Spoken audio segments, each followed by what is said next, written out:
Welcome to MSU Today, featuring the best of Michigan State University. I'm Bill Beekman, Vice President and Athletic Director here at Michigan State, and I'm very excited today to be joined by Jill Woodward, Director of the Community Music School in Detroit, an arm of our College of Music, an extraordinary enterprise run by Dean Jim Forger and his team, and Jill runs a really extraordinary program that represents Michigan State so nicely, down on a street named after Jill on Woodward Avenue in downtown Detroit. So, Jill, could you just give us a sense of what the program's about and a little bit of background on what happens at the Community Music School in Detroit? Yes, absolutely, Bill, and thank you for having me on. I'm always so delighted to talk about our program. I did not go to Michigan State, but I am so proud of the investment that the university is making in our Detroit youth through music, and I get to live the benefits of that, day in and day out. But we're located in Midtown on Woodward Avenue, as you said. We're in the MSU Detroit Center, just a stone's throw from the new Little Caesars Arena. And we actually just celebrated our 10th anniversary, if you can believe it. I like to say we're one of the best kept secrets in music education in Detroit, because we really don't spend as much time as we should kind of tooting our own horn, because we're just really too busy doing the work. But the Community Music School is another way for MSU to share the resources of the university with Detroiters and with the families from across Southeast Michigan. And what we do is provide music for all ages, abilities, and incomes. But what's most important, I think, in this day and age is that we remove the economic barriers to participation in really high quality music education for our low income families. When you think about some of the issues that our society is thinking about, and especially right now, diversity, equity, inclusion, and belonging. The arts are one of those things that are not accessible to everyone as we would hope they might be. It can be very expensive to rent or buy an instrument or to take private lessons, especially if you don't have that in your school. And it wasn't all that long ago that, in Detroit after the bankruptcy and maybe 5-7 years ago, music was really the exception rather than the rule in our public schools. Now I'm thrilled to say that's turning around, and the DPSCD has made a huge investment in returning music. But, Dean Forger looked at the situation, 10 years ago and was like, geez, we really have to step up. It's important for all children to have access to this curriculum. We know there's just reams of research about the benefits of music study and what that does for really people of all ages.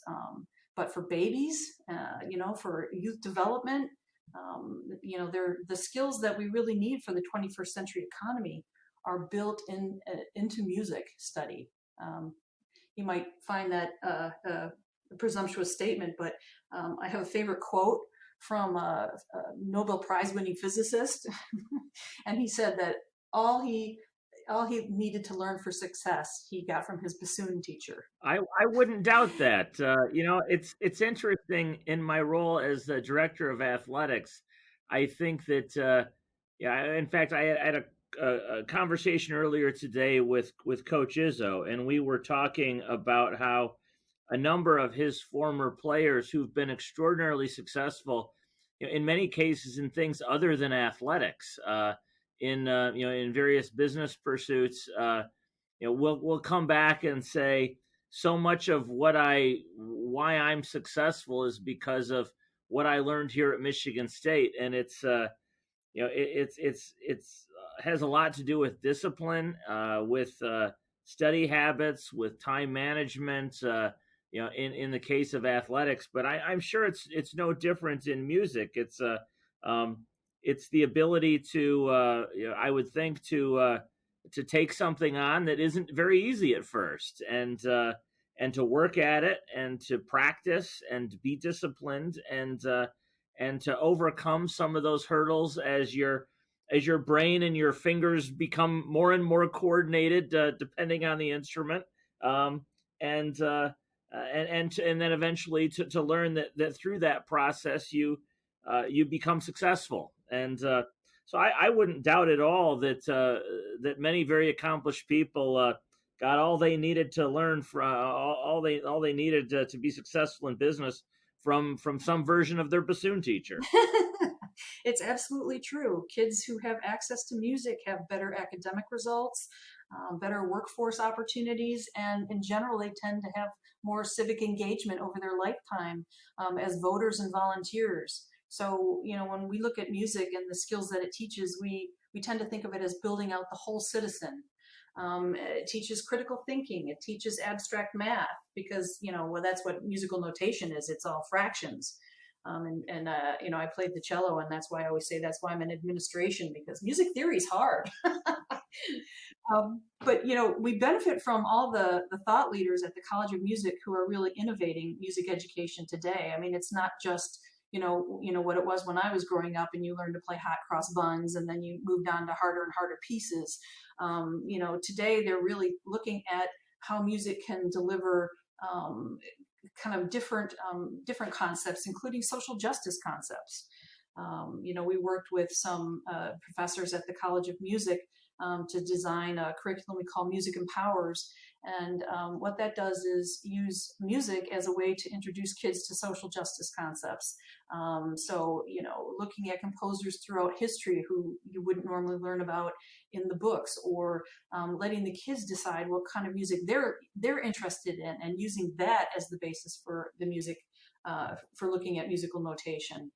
For instance, our concert band kids this last summer, the band director let them vote on the music that they wanted to play. That would not have happened in my day and age. I imagine not. I remember when my daughter was learning piano, somewhat reluctantly at first. The big turning point was when the teacher let her select what she wanted to play, and I think that was it was impactful because it gave her it gave her some skin in the game, if you will, and it was more meaningful that way. Right. There's a notion today in music education called culturally relevant pedagogy, and that's essentially what that is. So what are the kids listening to? How can music, relate to their lives in a way that's going to engage them on a much deeper level? And it's not always necessarily the European classical tradition. I've got a teacher who will, arrange some Lizzo music for the kids to play, if that's what they're interested in. And the kids, of course, they want to play video music nowadays, or the movie soundtrack music. And, that's a fantastic way to get them to engage in their own vision of creativity, and makes them want to achieve. And that's really important. So talking about student interests, what instruments do we teach at the community school, and what are you finding are the instruments of choice for our younger population, or what do they find interesting, and does it differ from instruments of interest to older populations? Well, we teach music for babies through seniors and everybody in between, but we really specialize in acting as a pipeline and introducing a lot of kids to beginning music education. So we teach all instruments, that's strings, winds, brass, percussion, piano, guitar, ukulele, as well as vocal music, both in sort of either a solo or ensemble setting. And then we have ensembles in the classical band and jazz band tradition. So we really have really something for everybody. But it's funny, I always say that choosing an instrument for a child is very personal. And so I always want to encourage them to explore it until they sort of settle into, what is going to excite them, because music is a journey and you want them to stick with it.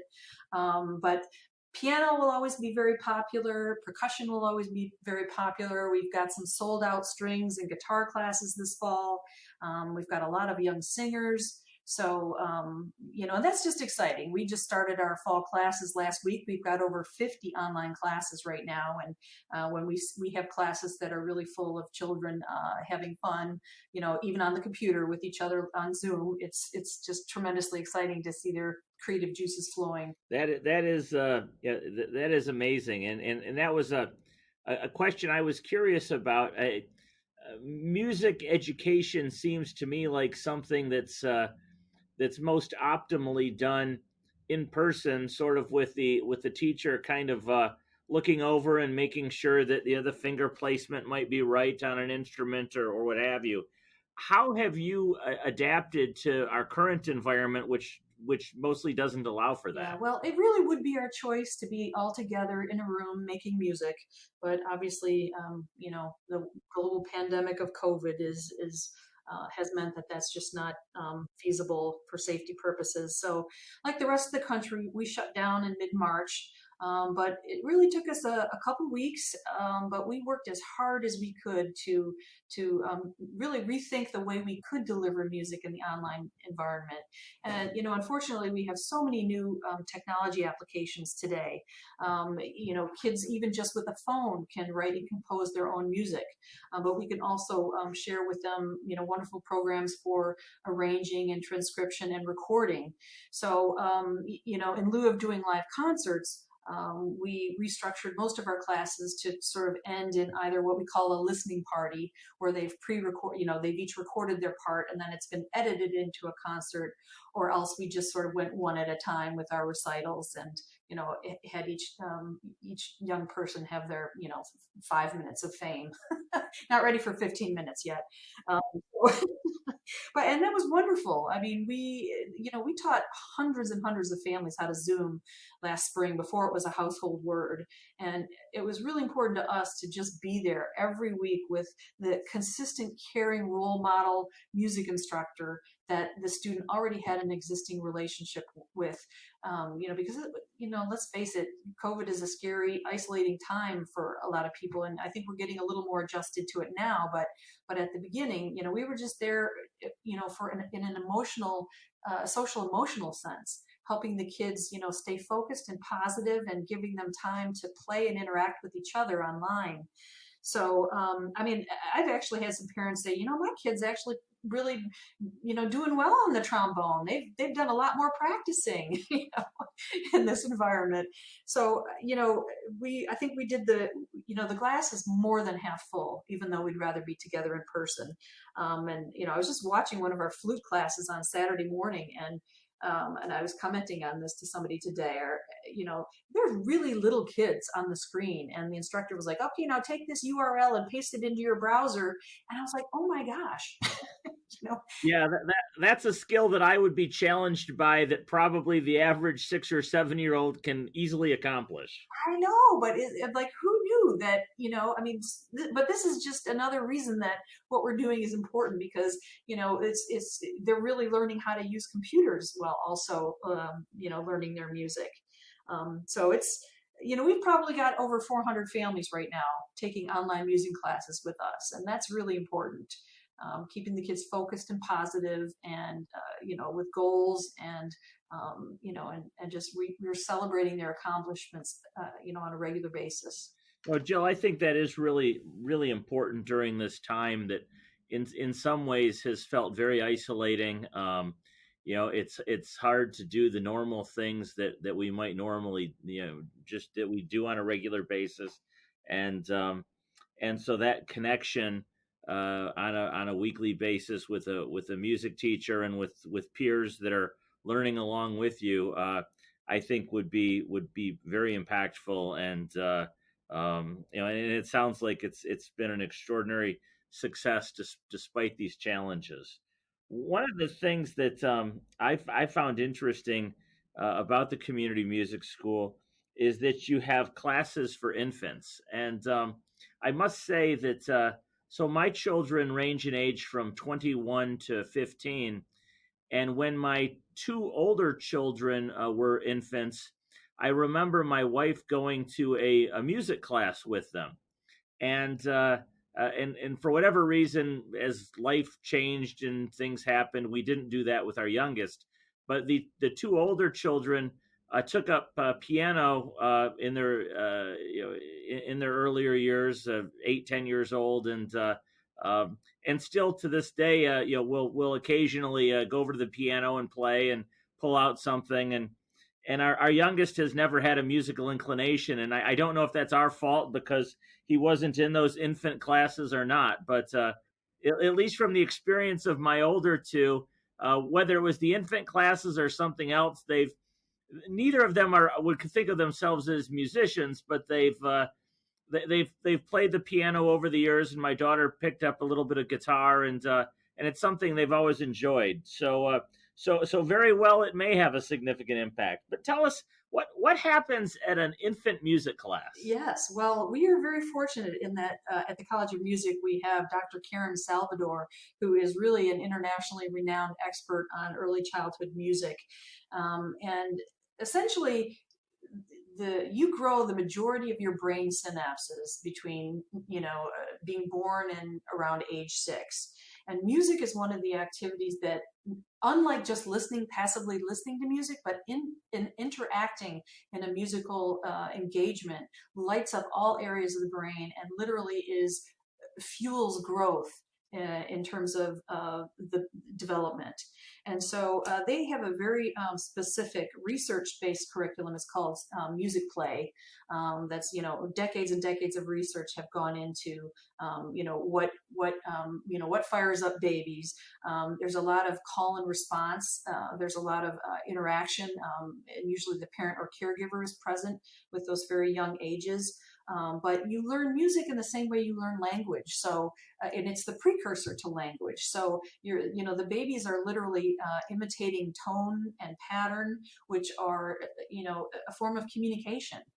Before you begin to form words. So, and it's incredible because you can see how they react. You can walk into a baby class and they're just eyes wide, even when they can't see very well.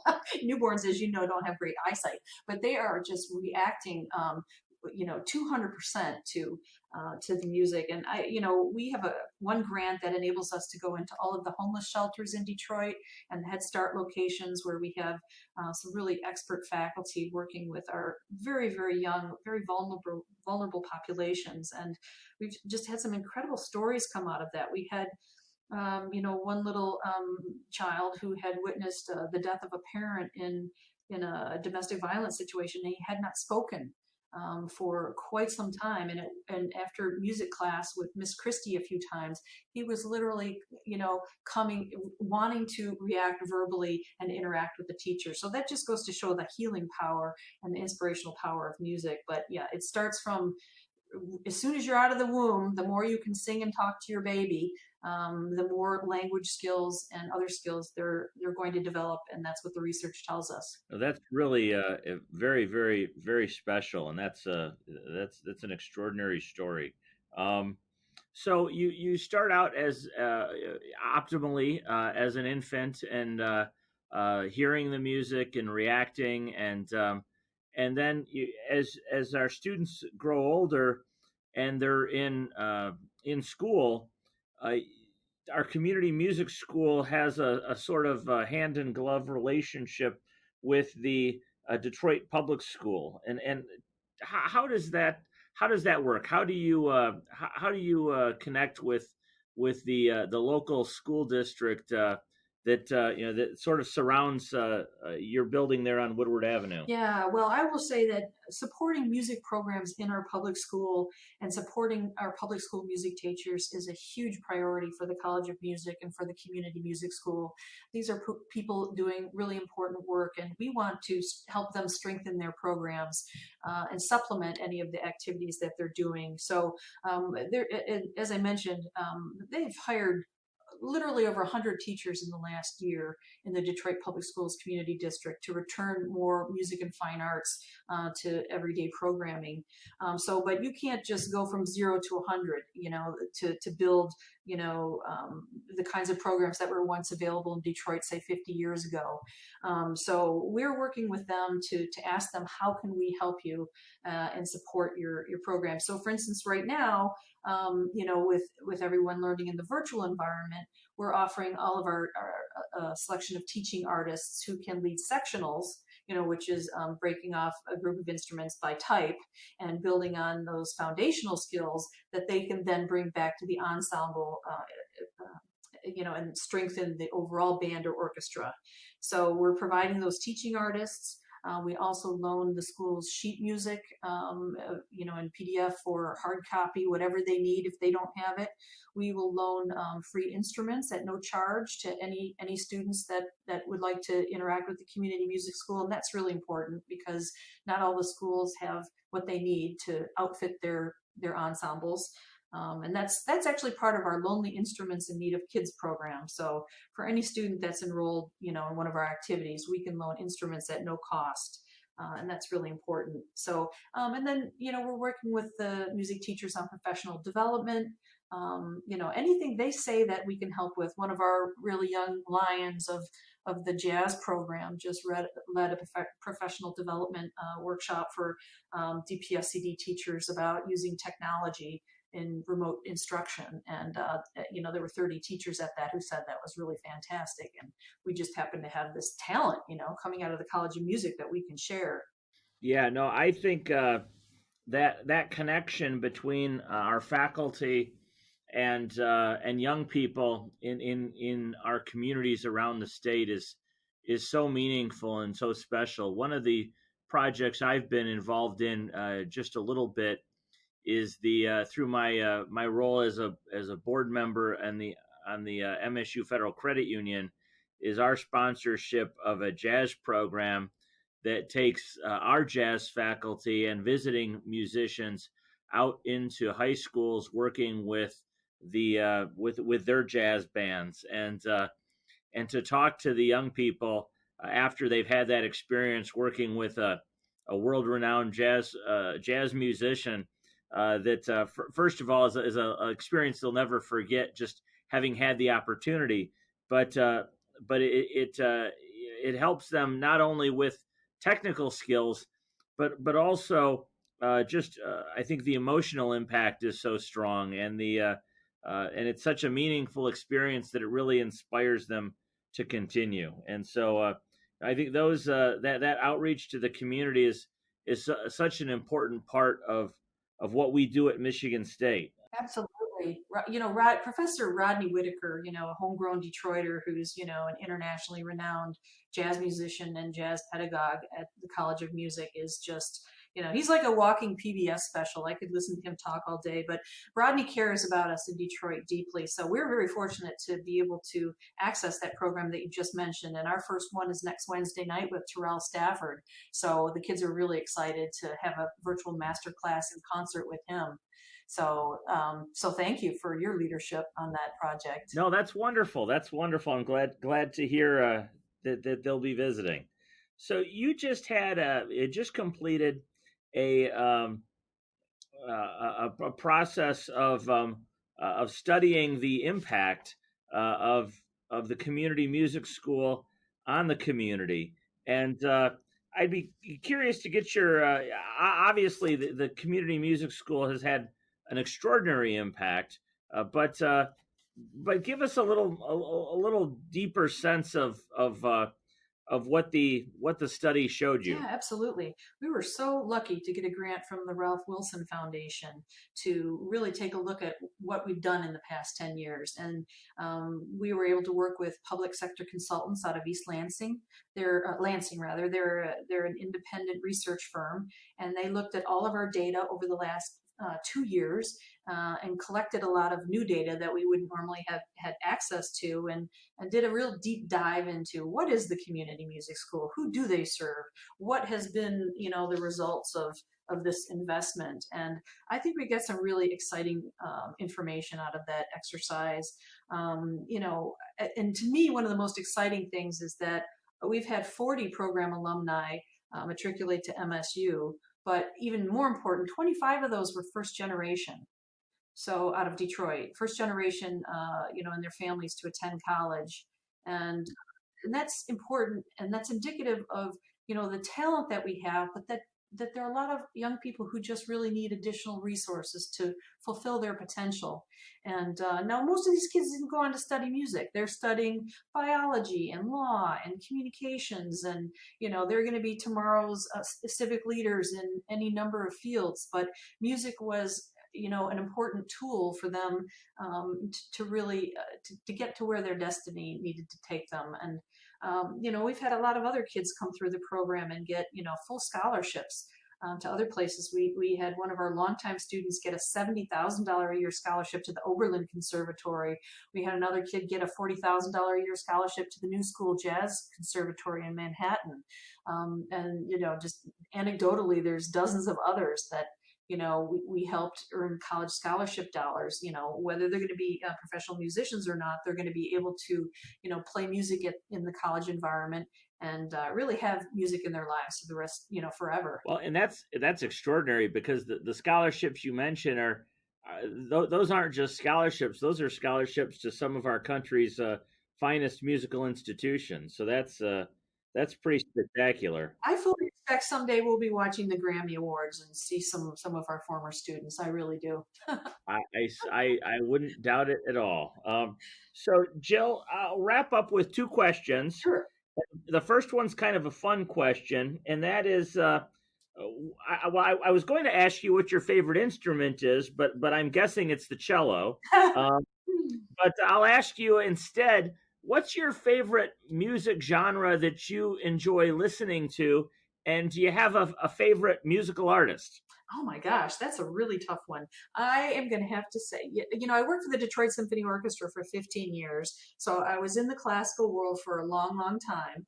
But in my current life, I get to hear a lot more jazz. So I would have to say jazz, and probably my favorite musician is, Rodney Whitaker.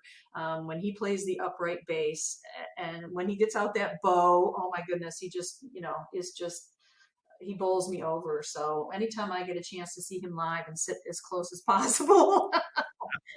No, I agree. I've heard Rodney perform on a number of occasions, and watching Rodney perform is almost as much fun as listening to him, because the energy and enthusiasm and just the joy that he brings to what he does, I think really exemplifies what about music is so special. So, and he made a recording with his daughter, who is a fantastic jazz vocalist, Raquel Fortin. And the New York Times did a review of that CD, and I would urge you to rush out and get it. I've listened. Falling Leaves is what it's called, and I've listened to that about 100 times.